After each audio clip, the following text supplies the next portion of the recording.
Sejahtera kepada semua pelajar.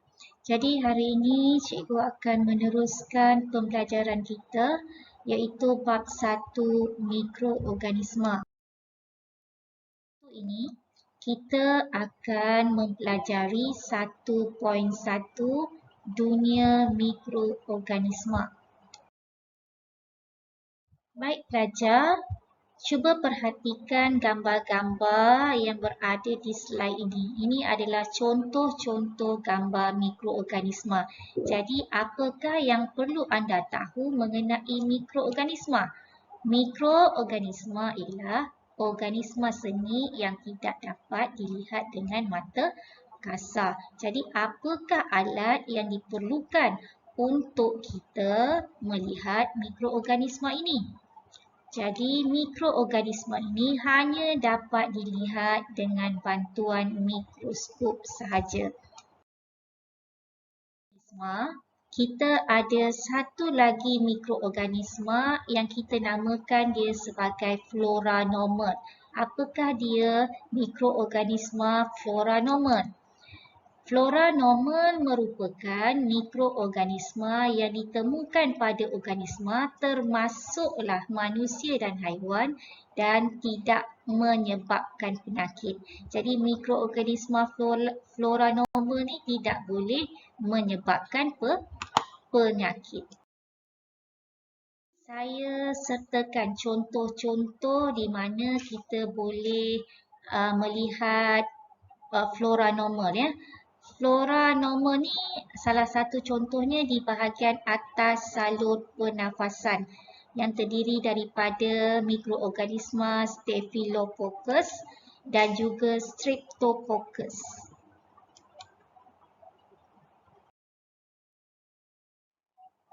Dan antara lain flora normal ini juga boleh kita dapati di bahagian permukaan kulit.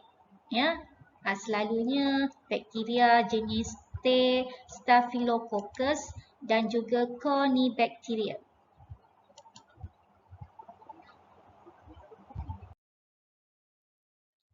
Di mana lagi flora normal ini wujud? Di tempat yang ketiga iaitu usus kecil. Ya, okey. Di bahagian usus kecil terdapat 3 jenis mikroorganisma yang terdapat di dalam usus kecil ya, yang kita namakan dia sebagai flora normal. Okey, keempat di uretra ya. Okey, kita ada 2 jenis. Jadi apakah kepentingan flora normal ini kepada kesihatan manusia? Yang pertama, flora normal bersaing dengan patogen untuk mendapatkan nutrien dan menghalang pembentukan koloni patogen. Yang kedua, flora normal terdiri daripada bakteria yang mensintesiskan vitamin B12 dan juga vitamin K. Ketiga, merangsang pertumbuhan tisu badan seperti tisu kolon dan tisu di dalam salur pencernaan. Flora normal merangsang pembentukan antibodi yang boleh melawan patogen dan juga penyakit. Seterusnya, kita akan mempelajari pengelasan mikroorganisma. Tadi kita dah belajar mikroorganisma adalah organisma seni yang tidak dapat dilihat dengan mata kasar. Jadi mikroorganisma ini boleh dibahagikan kepada 5 kumpulan. Yang pertama, fungi, alga, protozoa, bakteria dan virus. Maka seterusnya cikgu akan pergi secara terperinci bagi setiap kumpulan mikroorganisma ini. Okey, kita tengok yang pertama, fungi ataupun kulat. Yang saya tunjuk ini adalah gambar muko ya. Muko adalah sejenis kulat.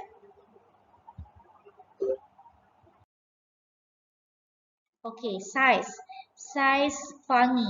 Kalau awak tengok ni, saiz dia mempunyai saiz yang berbeza. Terdapat fungi makroskopik seperti cendawan Kalau makroskopik ni kita boleh nampak dengan mata kasar kita. Dan juga fungi mikroskopik seperti yeast dan muko yang berukuran antara 10 mikrometer hingga 100 mikrometer. Fungsi mikroskopik ni fungi mikroskopik ni hanya dapat dilihat dengan bantuan mikroskop sahaja. Dan fungi seperti muko lazimnya wujud secara berkumpulan ataupun berkoloni.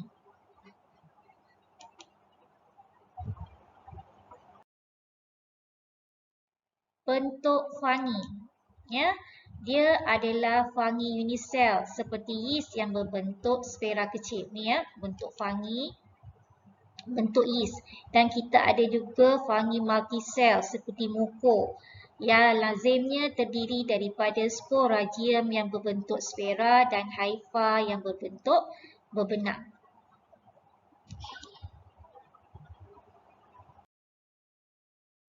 Okey, ni adalah contoh gambar yeast dan juga gambar muko.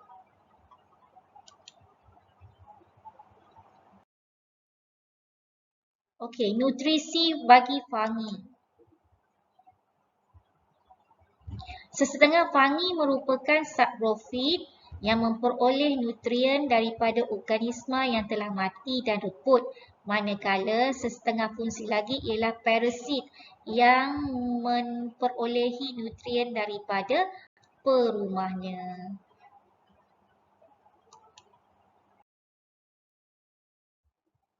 Okey, habitat fungi ni kita boleh jumpa dia dekat mana?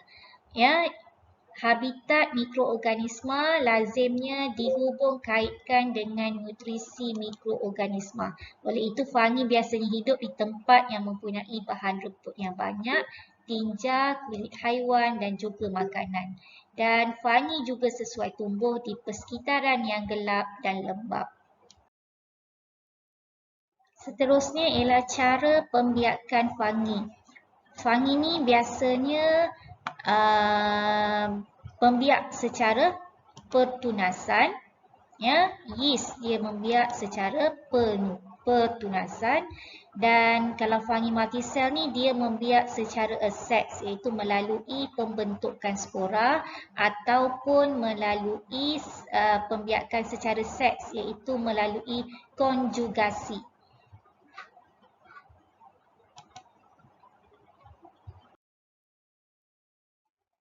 Okay, ini cara pembiakan fungi ni, ya, melalui pembentukan spora, ya.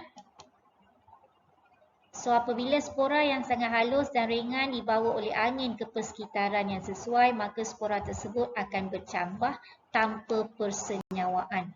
Kalau proses konjugasi pula, pertemuan hypha berlaku, gamit dihasilkan dan persenyawaan gamit menghasilkan muko yang akan pergikan secara terperinci ialah kumpulan alga. Okey, nutrisi alga. Alga kebanyakannya berwarna hijau. Kenapa dia warna hijau? Sebab dia mempunyai klorofil di dalam selnya. Jadi perkara ini membezakan alga mikroskopik dan daripada mikroorganisma yang lain. Jadi bila alga ini mempunyai klorofil, maka ia membolehkan alga menghasilkan makanannya sendiri melalui proses fotosintesis. Okey, di manakah habitat alga? Alga selalunya tinggal di air tawar, air masin, tanah lembap dan kulit pokok yang terdedah kepada cahaya matahari.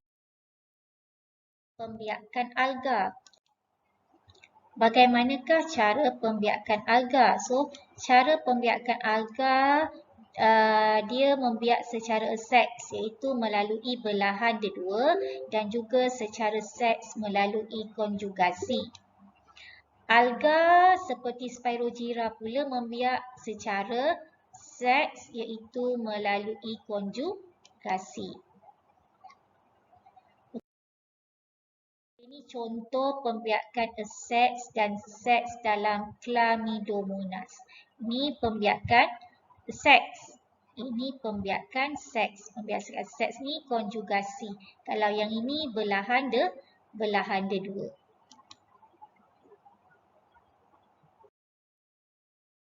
Okey, saiz alga.